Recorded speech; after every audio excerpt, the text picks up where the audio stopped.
Hello and welcome back to my channel. I'm Fiona and this is the space where I talk about the things that I'm making and the ways that I'm bringing creativity into my life. I thought today we would do a knit and chat style podcast where I can't pick up stitches. Okay, I'm gonna hold and then I'm gonna talk. I thought today we would do a knit and chat style podcast where I tell you about what I'm working on and then I'll work on my project. We can talk a little bit about that. And I'm also going to tell you about some of my future plans for this channel.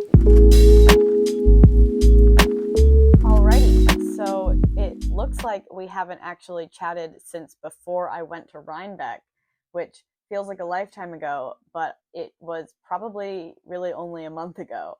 Things have been pretty crazy. Going into Thanksgiving / Christmas holiday time, it totally is the time of year where I should be talking about gift knitting and the presents that I'm going to be giving, but I just don't think that I have the time to be making gifts this year, just with my own personal projects taking up so much time. And so I will be doing different gifts this year.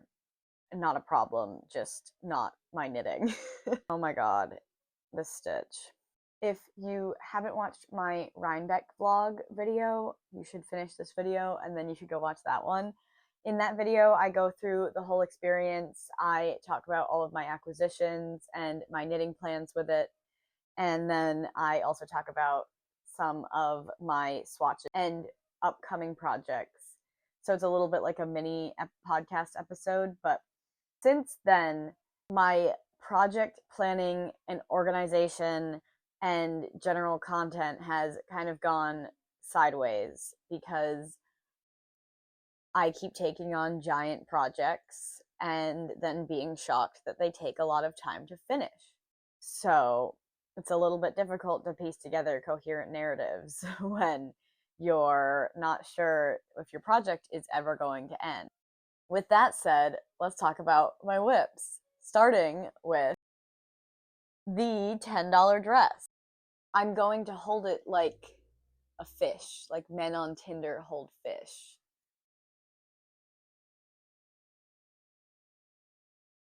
Anyway, now that I got a mini mic, I can move around while I talk. This project is my magnum opus. It is a absurd undertaking that I have assigned to myself that I dreamed up in my head and then decided that I had to make with my hands. And every single row has involved so much math. I did do a swatch. Proof, I did a swatch. I really stretched it out to hit that 4x4 gauge, so I think that my gauge is definitely tighter on this than it is here. Whatever. This has been a lot of trial and error, piecing out how I want this to fit. There are still some seriously big edits and math things that I have to figure out. I'm going to teach myself how to steek. I made this collar and it's too big and it has a job and the job is holding the dress up. It really needs to be very tight and I'm going to put elastic in it. I'm also going to steek the collar back here and do buttons. Then it doesn't have to be so tight that I have to pull it on and off over my head. And as one very wise commenter on my Instagram reels pointed out, I also won't have to mess up my hair and makeup.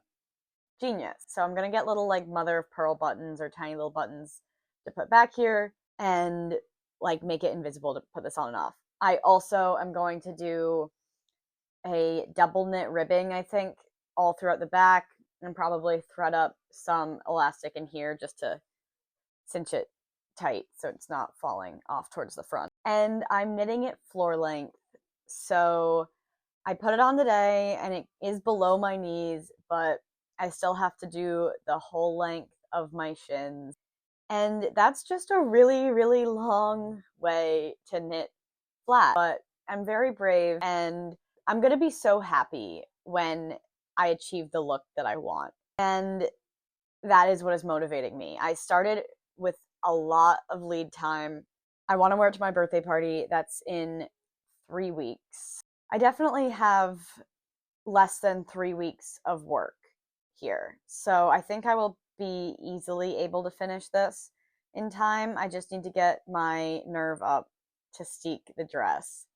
So this is what I will be working on for, I think, most of the knit and chat. It kind of depends on what I show you next and what my hands wander to, because this does take a decent amount of clocked in thinking, whereas I have some more mindless knits that have been keeping me sane lately.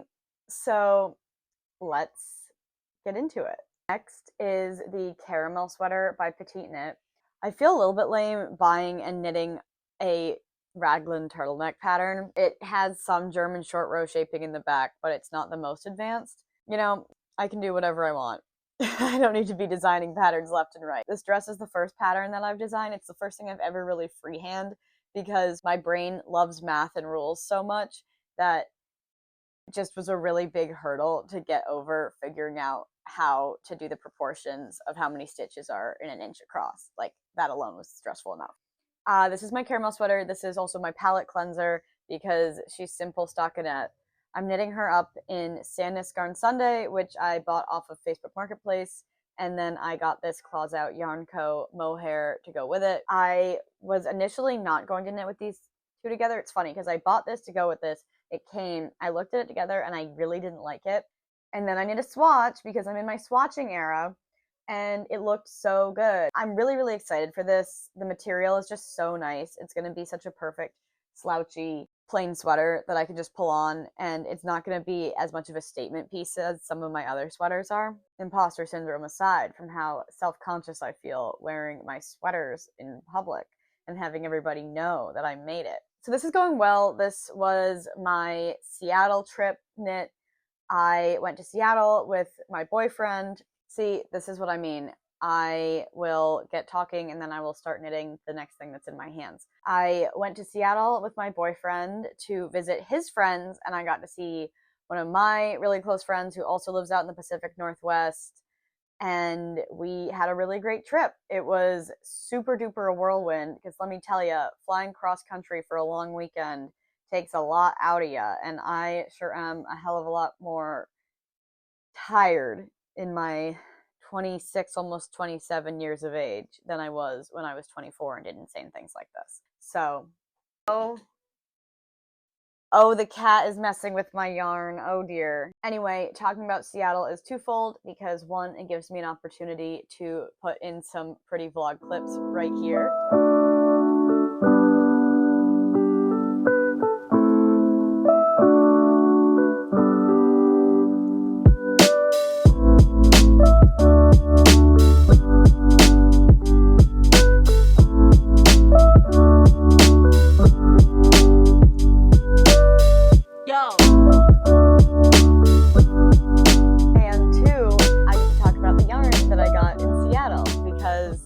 I think that what I want to start doing, because I love to go to a place and find something cool and fiber arty. I think what I want to start doing is I want to start getting indie dyed yarn that was dyed locally. So this was dyed in Spokane, Washington. This is Lyrical Fibers. Buy a skein of sock yarn and knit myself a pair of socks. So that way then I get a really fun souvenir out of the trip. I don't have to spend too much on the yarn that I get there. And then as I travel and as my collection grows, then like these will be my Seattle socks. And then I'm planning a trip to Asia, so I could have Bangkok socks next year. So that's the scheme. I got this for myself.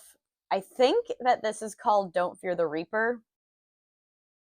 Yes, it is. All of these, they're lyrical fibers, right? So all of the skeins of yarn are all of the different colorways or songs. This one's called Into the Woods, so my boyfriend picked this out, so he's gonna have a pair of green socks.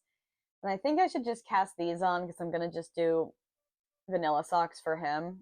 But and they both came with these cutie little treble clef chains. But I'm having nice yarn paralysis with this because it's so pretty. I don't want to knit it into textured socks and wish I did vanilla, or vice versa. So decisions must be made.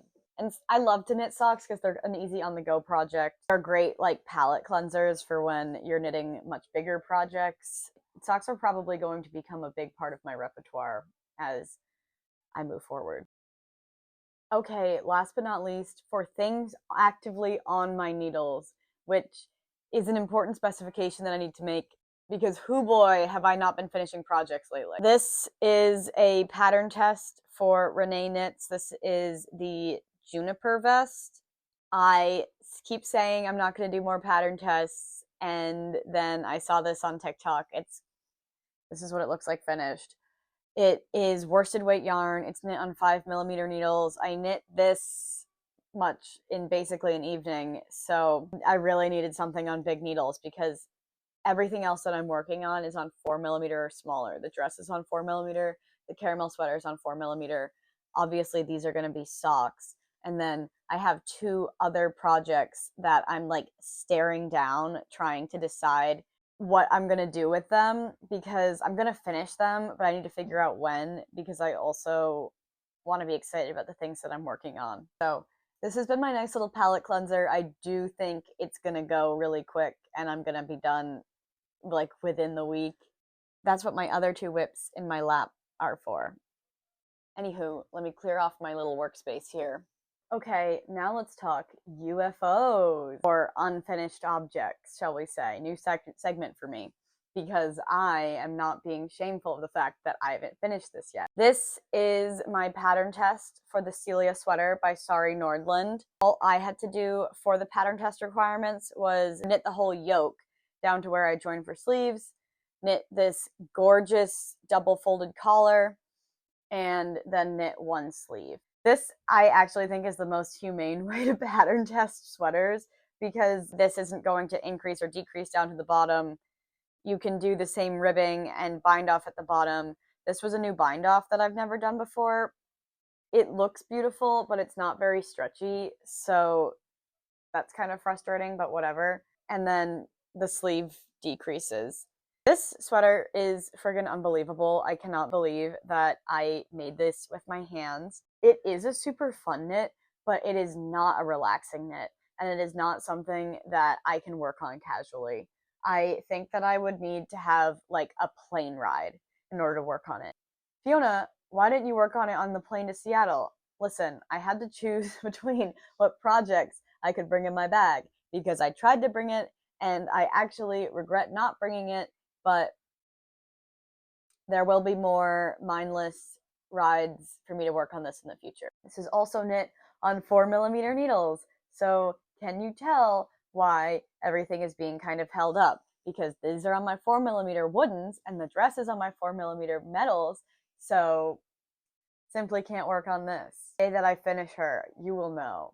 You will know. You will feel it in your bones from me. So the next one is my porcelain sweater. Every time I talk about the porcelain sweater, I'm like, oh, are those the porcelain sweater? Yes, I'm wearing them. Like, this is such an Instagram famous pattern at this point, and I've been thirsting over it forever, which I think is why finishing this has really been so low priority for me. This is actually for my dad, and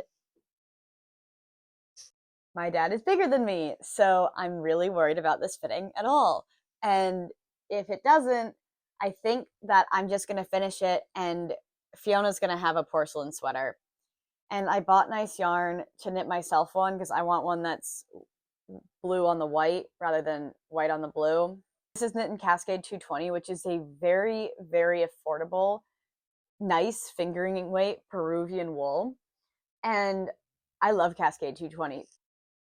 This is actually also knit in Cascade 220, and that's because I needed a white fingering weight yarn, or I needed something like that. And the yarn for this was in my stash. I swatched for the Celia sweater because it was a pattern test, and I always, always, always swatch for pattern tests. But I did swatch for this, but not very well. And I think that I needed to size up my needles to do the color work because my tension is super tight.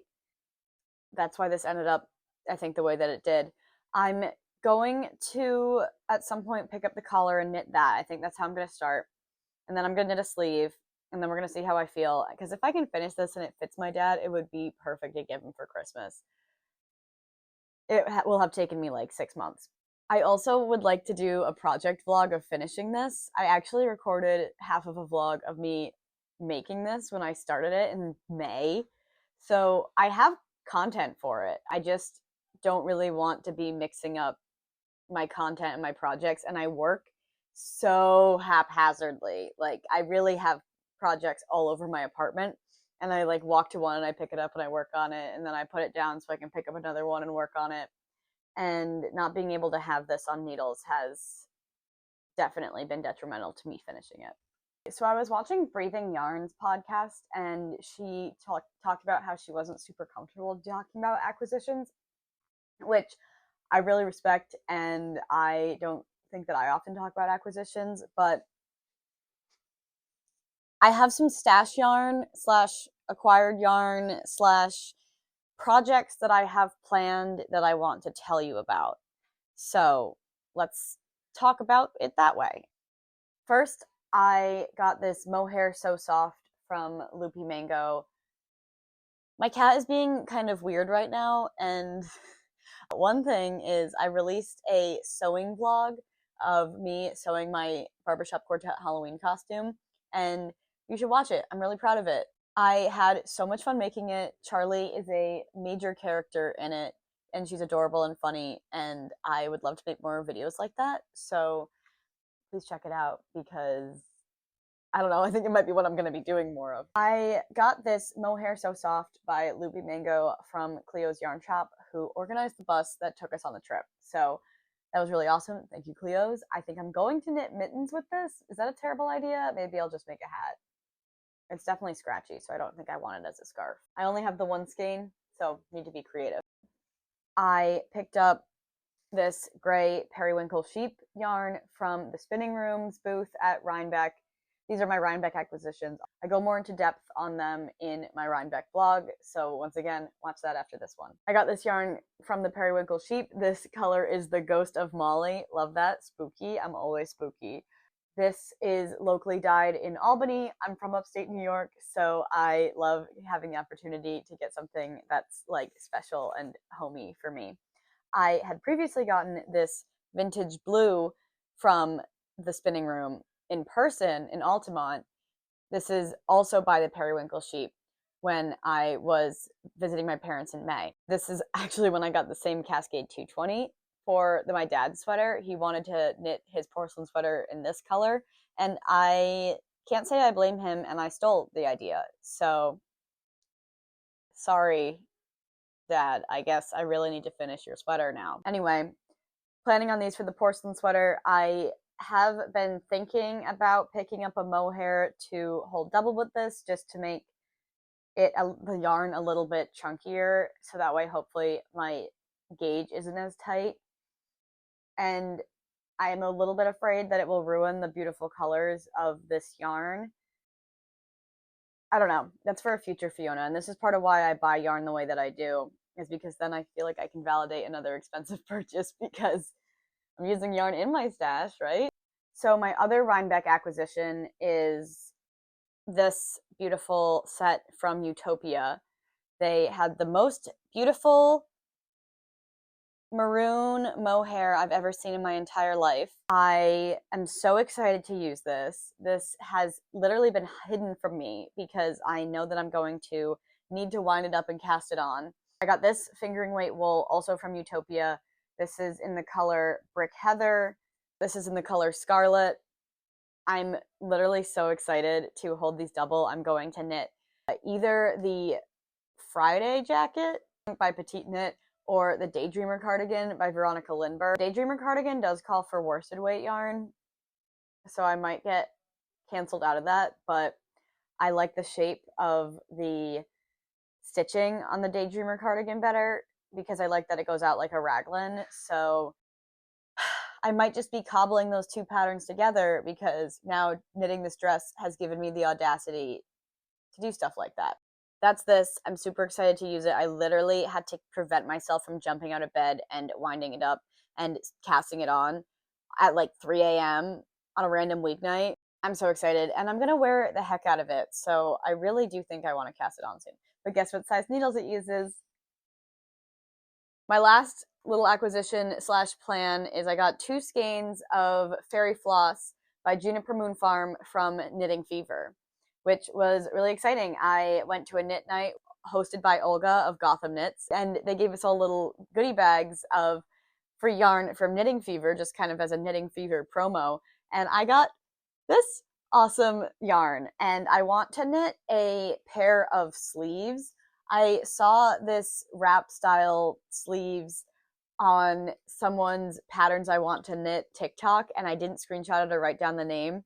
And so either I'm going to be making something up, or I'm going to go dig further into the depths of Ravelry than I already have to see if this exists or if I somehow just made it up. And in that case, your girl will be writing another pattern because I think I can do that now. I also have 2 skeins from Super Glow Fiber on the way in the mail. I will put in a picture if I do not edit this video fast enough before they get here. But I'm planning on knitting a pair of bright blue mittens with the I'm So Julia or I'm So Bulia color that she's sending me. It is my payment for knitting that pair of sample socks for her to take to Cake Palooza. So I'm really excited to get that. I'm kind of relieved that it hasn't shown up yet because I don't think I will be able to physically restrain myself from casting on mittens because I'm really excited about knitting mittens. Anywho, let's get to the Knit and Chat Fiona personal life update stuff.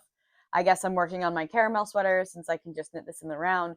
Hopefully, I think I'm about to get to where I can split for ribbing, so I can do that while I'm editing this video. So I have a personal life update that affects you guys because I am moving. I'm moving in with my boyfriend. We are moving in on kind of a short timeline because the opportunity to move our timeline up came up and we decided to jump on it. It is something that we've been planning for a while, and we're really excited about the space that we're going to be moving into. So because it's going to be our first place together and also a place that we can hopefully stay relatively longer term, we are going to be putting in a lot of work to decorate it and really make it our own. That said, my office as it is in my studio apartment will be different. So there'll be a new background. I think I'm going to be experimenting a lot with different backgrounds and using our move and our plans for decorating and all those fun things as content, because for me, interior decoration is just another way to express yourself creatively. I previously mentioned that I posted my sewing vlog. I had so much fun filming and editing that video that I think you can anticipate more vlog style content in the future. So that's kind of how the idea to bring all of you into the creative process behind designing different parts of my home aesthetically are going to come in. It's going to be a lot of DIYs because at my core, that is who I am. I am a thrifter, I am a DIYer, and that is why knitting is kind of my all the time outlet for that, for when I can't have a larger project. I'm really, really excited. Let me know if that is the type of content that you want. I think that I will be keeping up the podcast because it will be my way to incorporate vlogs and give you more incremental updates about the different creative things that I'm working on. That's why I decided to brand this channel Made by Fiona rather than Stitched or Knitted by Fiona. I am not monogamous to any one hobby. I love to have all the materials to do all the different hobbies at my fingertips. I think you can see that with my plant life obsession in this apartment. And oh boy, thrifting for furniture is going to be so, so fun. And I can't wait to take you guys with me. So that's my little update on what I think the future of this channel is going to look like. I am really grateful to have this space for me to almost have a reason to do some of the most extreme creative things that I've been able to do in the past year while I've lived in this apartment. My YouTube has only been a small part of that journey. I got started sharing my knitting on Instagram. My friend told me that my Instagram was never going to grow if I didn't make reels, which I was really afraid of initially. Then when I got comfortable enough to do reels and talk on camera and figure out what type of content I like to make, it became a lot easier and it became a lot more fun. And that's when my friend Addie of the Dropped Stitch fame suggested that I get into YouTube. And as I have been planning out YouTube videos and thinking about what reels I want to make versus what YouTube videos I want to make, I really, really gravitate towards long form content because I am nothing if not long-winded. I have had so many ideas for what to share on YouTube. It is so fun to capture the process, the before and after, and the results of what I made. It kind of gives me a reason to do it, to go so above and beyond and like really get all the finishing touches buttoned up. Having some form of accountability via YouTube, which also is a creative outlet. I love making videos. I love putting in the time to figure out and write what I'm going to say, what I'm going to talk about. This is a very off the cuff video, but I've been feeling very inspired. I love getting to set up my background really beautiful. And, then the more that I do research into the things that I want to talk about, the patterns that I want to make, the designers that I like, the things that are coming out, the more interesting things I find to tell you about. So it's just been a very fun experience.